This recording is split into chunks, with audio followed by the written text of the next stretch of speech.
আমার আল্লাহ বলে এই জমিনটা আমি পুরায়া তামা বানায়া দিব। এই জমিনের মধ্যে যত পানি আছে পানিগুলো আমি আল্লাহ পুরায়া ছাই বানায়া দিব।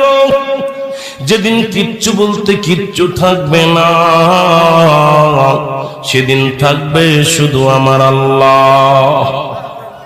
আজকে কার জন্য সুদ খাও, কার জন্য ঘুষ খাও, কার জন্য ব্যভিচার করো, কার জন্য অন্যায় করো রে মন, কার জন্য তোমরা এত বাহাদুরি করো? আরে আজকে একটা কথা বলতে গেলে কষ্ট হয়। এই জমিনটা আল্লাহ পুরায়া তামা বানায়া দিবে। এই জমিনের মাটিগুলো পুড়ে হবে তামা। এই জমিনের যত পানি আছে পানিগুলো পুড়ে হবে ছাই। এই দুনিয়ার মধ্যে কিচ্ছু যেদিন থাকবে না, ওই তুরস্কের কত বাহাদুর, কত টাকাওয়ালা মিনিটের মধ্যে 30 সেকেন্ডের ভূমিকম্পে পথের ফকির হয়ে গেছে, রাস্তার ভিখারি হয়ে গেছে। আজকে তুমি দুনিয়ার মধ্যে কত